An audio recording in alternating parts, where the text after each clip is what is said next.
here. So I'm working from home here in New York, and hopefully there won't be too much loud noise in the background, but apologies ahead of time. I am excited to share about internationalization and data visualization. And as you said, my name is Naomi Meyer, and I work as a software development engineer at Adobe here in New York City. And obviously I'm working from home during this crazy coronavirus time. So we're gonna get into that. My name is Nay_Omi on Twitter, so I would love to continue the conversation online. And here's my website where I'll share the slides. And if there's anything you found meaningful or you have a strong opinion about, please let me know. And are we good? Yep. Okay, great. So about a year ago, I was tasked to build a new feature on my team at Adobe. And it was a data visualization that looks kind of like this. And I work as the team lead for internationalization and localization. So with building a new data viz, it got me thinking a lot about kind of the intersection between these two big ideas. And it kind of got me down a rabbit hole thinking deeply about where these intersect. And recently with the coronavirus global pandemic, we've really seen the power of data visualizations. This is the example of the flatten the curve visualization that is, we've seen the power of how data visualizations can really effectively communicate a story and share critical information internationally. So the stories we tell with our data viz are powerful and important, and it's really important for us all to think deeply about the cultural implications of the data we're sharing and how we share it so that it's not misperceived by diverse audiences around the world. So here's another example of what we're talking about here. We have this data visualization from The Guardian, which looks good at first glance, but there's a few tweaks we need to make to really internationalize and localize the content.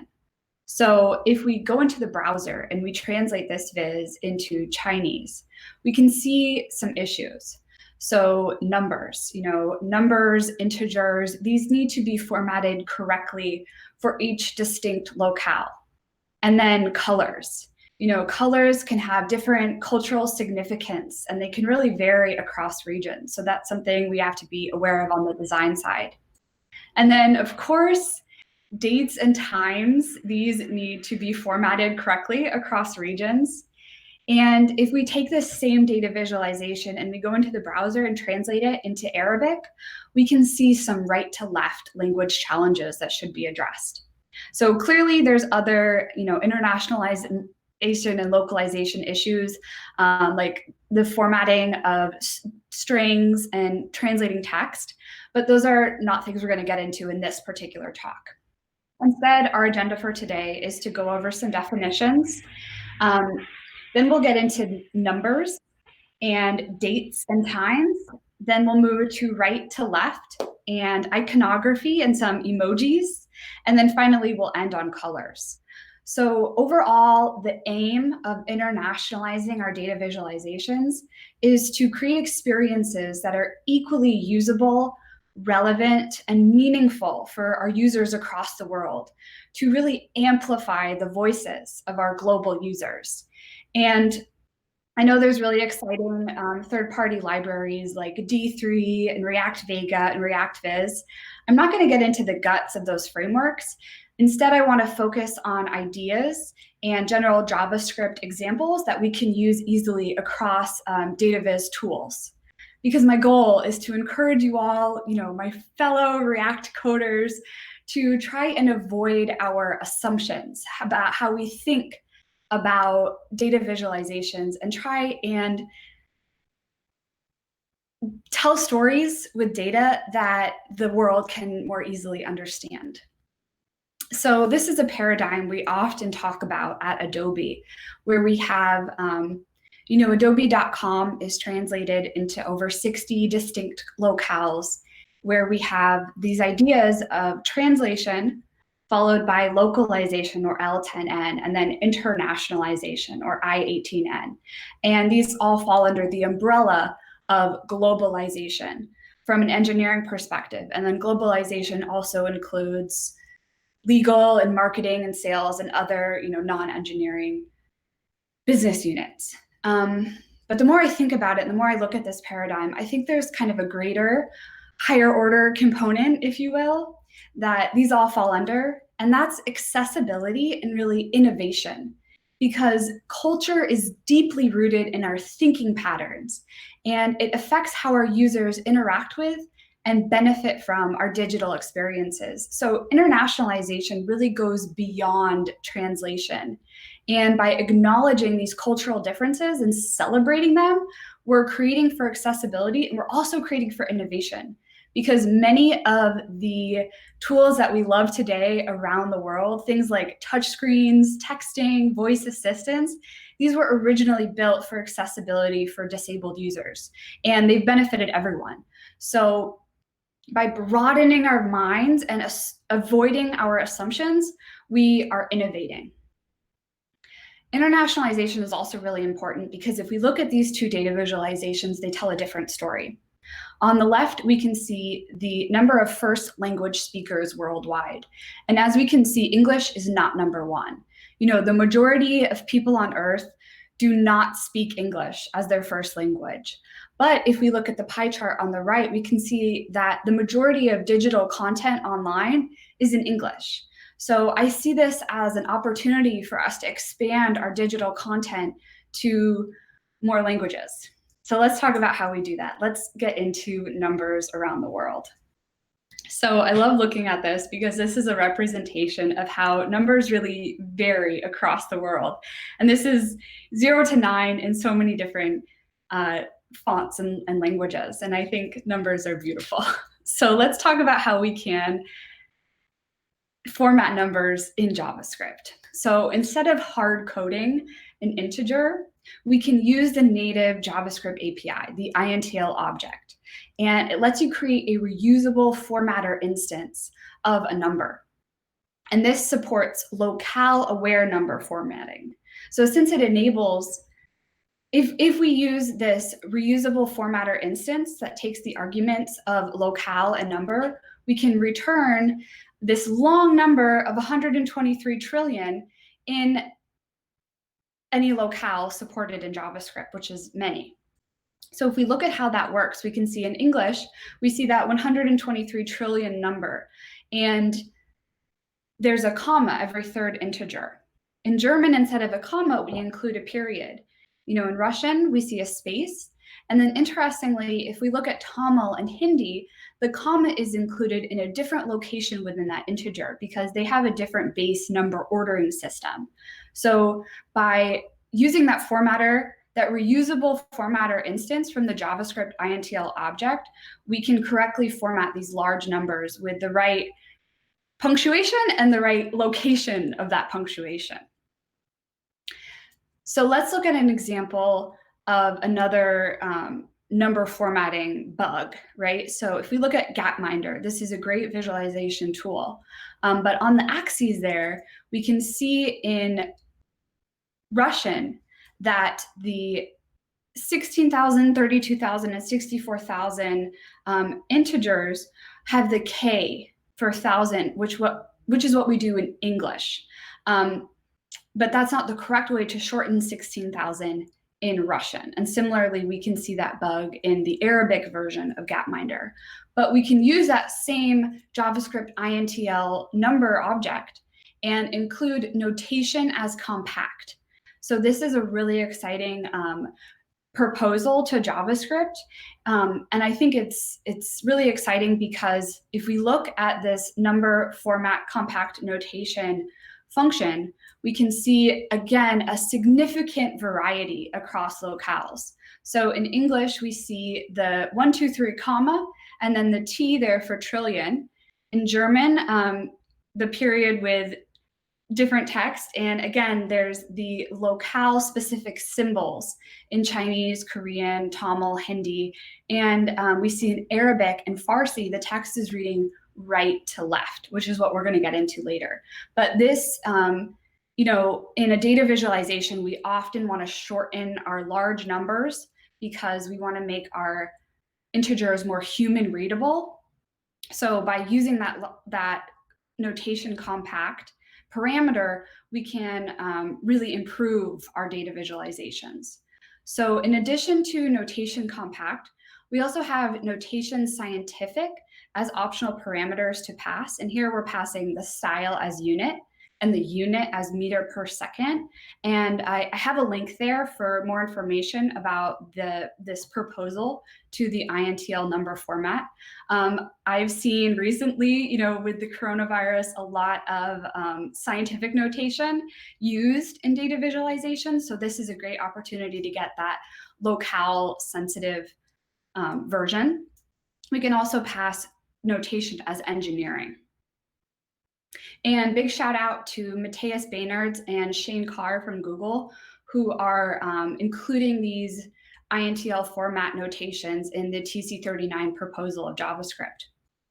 So here we have a visualization which is correctly formatted into Japanese. And I've highlighted in red those units that are in Japanese. So this is the right way to do it. Also dates and times around the world, right? So let's get into time zones. Most data visualizations include time, and time zone conversion is notoriously confusing in computing. So here we have a great visualization where we can see the 25 nautical time zones that are separated by lines of longitude. And then most time zones on land have a standard time offset from UTC, or coordinated universal time, by whole numbers, UTC plus 8, UTC minus 6. But several land zones are offset by 30 minutes or 45 minutes from the nearby hourly offset. And then if that's not confusing enough, we also have time zone is not always equal to offset from UTC, because many time zones have more than one offset because of daylight savings times or summer times rules. So this is actually a bug that I fixed on my team at Adobe, where we have a visualization where we have a line for today, but the users today was not always correct in certain time zones. So it's a good thing to be aware of, and there's a lot of complication with time zones, and that's where you can use third-party libraries to really help you. And then, of course, we have, what day is it today? Is it June 12th or is it December 6th? And that depends on where you're asking, right? And this is something that we really want to get correct. So JavaScript to the rescue.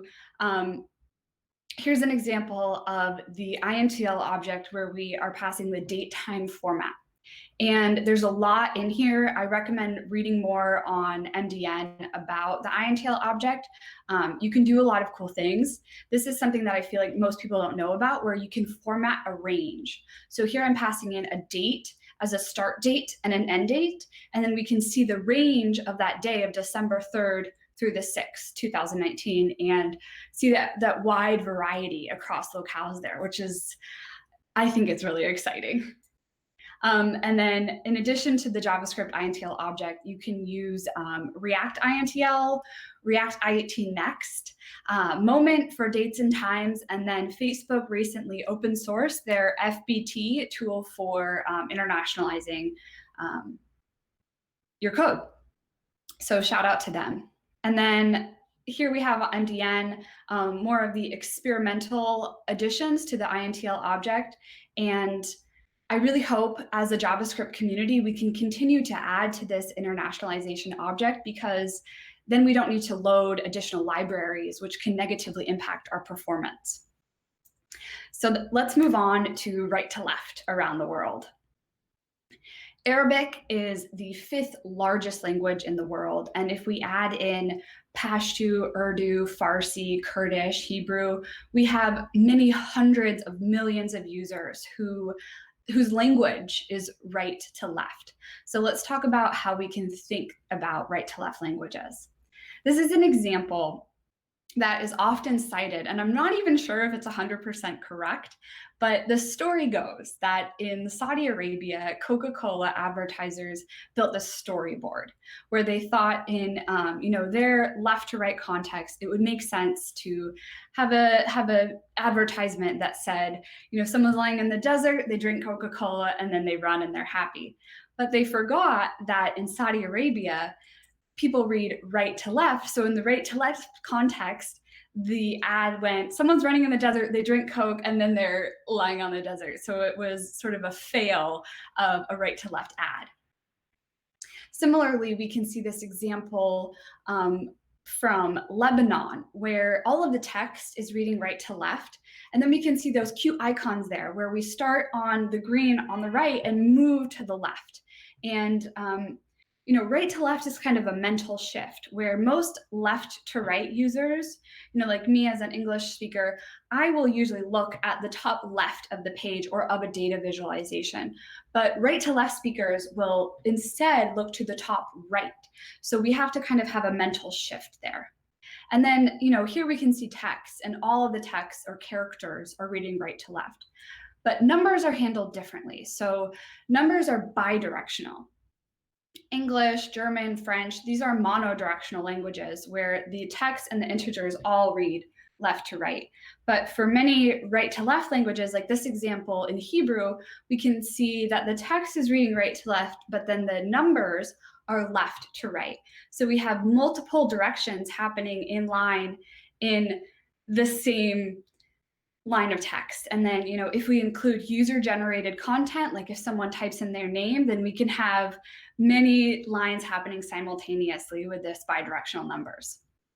So it's important to keep in mind and to handle correctly. So let's look at how that looks in a data visualization. So here we have examples of a Hebrew math book. And in the orange, we can see in the top right, the title is bidirectional, where the characters are reading right to left, and then the numbers are left to right. And then we can see there in the orange that the math is also left to right next to text that reads right to left. So it's a bit of a mental shift. We can see this high school calculus book from Jordan, where everything on the page is right to left. Look at that, mirrored square root sign up there. And even the numbers are in Eastern Arabic numerals that we see in the visualization, in the graph. Differently, we can see in Hebrew, the X and Y axes have been changed, and the entire visualization is reading right to left here. And then this example is from the Maldives Anti-Corruption League in the Diwali language. And while the X and Y axes read left to right, the story is intended to be read chronologically. If we look at the blue 2018 and the green 2017, right to left there. So for me, the right to left and the bidirectional text just kind of blows my mind. So important to handle in our data visualizations if we want to support the millions, hundreds of millions of right to left languages and to avoid our assumptions. So Airbnb has the React with Direction open source project, and Kent Dodds has the RTL CSS.js tool that I recommend to help with handling these. So let's move on to iconography around the world. All imagery, iconography, it's closely related to society, culture, beliefs, religion, and values. So that's why it's really important to be careful and intentional when selecting images for different regions. So at Adobe, we have Spectrum as our design system, and there's a link to the International Design Recommendations, where they talk about when you select pictures that include people, to be wary and be aware of appropriate dress, and to remember that how people dress appropriately can really vary across regions. And then pictures like this one here, where the feet that, in a Western context could be used, like kick back your feet, relax. These would be inappropriate in places like Thailand and Southeast Asia, where showing the bottom of your feet is considered very rude and offensive. So to be aware and respectful of different traditions, different manners across regions, and then to act accordingly. Also, correct or incorrect. So this is something that I am passionate about because I worked as an English teacher in Japan. And when I was grading my students' homework initially, I would use a check to mean correct, which is what we do in the US in a Western context. But I quickly learned that in Japan, a check does not mean correct. A check, instead, a circle means correct. So I had to go back and change my students' homework that I had marked incorrectly. So in some places a check is correct, some places it's a circle, some places it's an X. So this is something, you really want to get correct. So to be aware of different markings around the world. So similar, we have emojis. And I think emojis as a category are really fascinating to study because billions of people across the world are using emojis every day in their digital communication. And Gretchen McCullin, the author of the book Because Internet, and Ben Medlock, the CTO of SwiftKey Keyboard, they have this study about the linguistic secrets in emojis. And they have these 4 emoji categories that are used more heavily in certain regions. So we have the heart emojis. These are used 4 times more by French speakers than any other language. And then the flower emojis are used 4 times more by Arabic speakers than any other language. The drug emojis are used most in Portugal, Portuguese, and Australian English, which are countries that also happen to have some of the most permissive drug laws around the world. And then the Santa emojis are used most in Danish, Norwegian, and Swedish, up in the North Pole. There's this other really fascinating study called Assessing the Meaning of Emojis for Emotional Awareness. So the authors hypothesized that of these 9 emojis that include emotion, that after respondents would interpret the meaning of those emojis differently across gender or age. So they would have a variance of interpretation. And they found this to be true with the unamused face and the face screaming in fear. Older and younger people identified those emotions differently. And then the face with rolling eyes had a gender variance.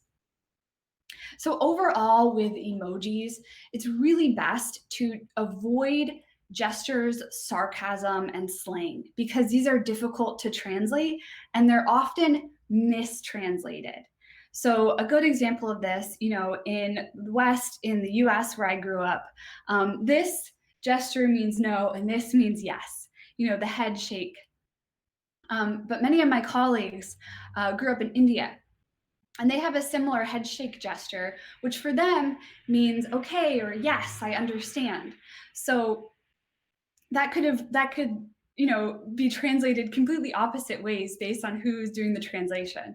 So overall, best to just avoid gestures, hand gestures, head gestures, and to be aware of the current cultural context. So things like the OK symbol or Pepe the Frog, those are emojis that are actually on the Anti-Defamation League's hate symbol. And you don't want to accidentally use something that could be misinterpreted. So overall, with emojis and icons, storytelling is really for the people. We've seen that emojis and images are dynamic and can change rapidly with the current times. So we've seen with the coronavirus in Spanish and Italian, corona is the word for crown. So people are often including the crown emoji and this microbe emoji to mean coronavirus in a Spanish or Italian context. So Emojipedia is a great resource on emojis, and they have an article about the spread of the coronavirus emoji. And it's important to remember that emojis are like fonts, and they can vary significantly across platforms. So here's a microbe emoji variance across Apple, Google, Samsung. And for me, I really like the WhatsApp version because it kind of looks like a sea urchin. They also in this article talk about the spread of the emoji, and no surprise that the face with mask and the microbe emoji has seen a significant uptick in usage, recently. So let's move on to colors around the world. Color is a major factor in creating effective data visualizations, but colors have meanings and cultural significance that can vary across the world. Who remembers the great dress debate of 2015? This was a social media controversy because many people saw the dress as blue and black, and many people saw the dress as gold. And it made us acutely aware of our brain's processing and the neuroscience of color and vision, and how, a whole internet full of people could see one picture as different colors. So Cassia St. Clair, in her book, The Secret Lives of Colors, says that colors should be understood as subjective cultural creations. And I could really talk your ear off about color, but I just have a few examples to really paint the picture here. The color red. In Western contexts, red is used for stop signs, warning, error messaging. But in China, we see red used during weddings. And we have a red envelope here, which is used for the Chinese New Year to put money. So red is a color for wealth, happiness, good luck in China. And similarly, in the middle, we have an image of Mama Huoco, the Inca deity, who is said to have emerged from the cage of origin wearing a red dress. So in some places, red is bad, some places, red is good. And it's important to be aware of where you are and how that color will be interpreted. Also, the color white. So here we have an image of a Hindu funeral where the family members of the people who have died are wearing white. And in some places, widows are required to wear white. And then we have a traditional Chinese funeral here where the family members of the person who have died are wearing white. So some places white is for weddings and joy and prosperity, and some places white is a color worn for death. Also the color purple. So here we have an image of Julius Caesar. After his son was born with Cleopatra, he wore these purple Tyrian robes. And then laws were passed that said only emperors were allowed to wear this Tyrian purple robes, and anyone else could face death if they wore purple. So in parts of Italy, purple is a color associated with bad luck. Also, we can see the Vatican during Lent, the Pope dresses everything in purple. So how can we apply this logic to our data visualizations? We all, know how to handle different color themes, where we can declare primary colors and secondary colors for dark mode or light mode in our apps. And this is a simple example with CSS, but we could apply this logic to languages. So here we have, HTML markup. We're including the language tag for a variety of different languages. And we can grab that language tag in our CSS with the lang pseudo class or the lang selector. And here we're applying font families, which is common to load additional fonts for different languages. But we could technically apply different color themes or color modes, similar to light mode or dark mode, to different languages to be really culturally sensitive in our data visualizations. And we could do this with CSS or CSS and JS or Sass, whichever one you prefer. But overall, the goal for today is to think about internationalizing our data visualizations for a global audience will return improved experiences and amplified voices for our international users. So please, I encourage you all to avoid your assumptions, broaden your mind, and innovate and build our data visualizations for the World Wide Web. So thank you so much. Let's continue the conversation online. Thanks, Naomi. It was great. So it looks like we don't have any question from the audience. Do you know there are a lot of startups that are a bit scared of I-18 and accessibility in general, do you have any advice about low hanging fruits where they could get started on this? Definitely. I think the best rule of thumb is to, even if you're a startup, even if you don't have the full capacity to internationalize your full app, you can start by formatting all your messages, by wrapping all your strings or integers in an INTL wrapper. And you don't need to actually include translations yet. You can just resort to the default message, whatever that is in your app, if it's English or French or whatever. But you can prepare yourself later down the line by having everything correctly formatted to insert translations later. This is something I've heard a lot of pain points for apps at Adobe that were built without internationalization, where all the strings were hard coded, all the numbers were hard coded, and then they had to go back and format everything. So you can format it now, default to the default message. Don't include the translated strings, and then later when you actually have translated strings, you'll make your life or a lot easier. Yeah. Let me see.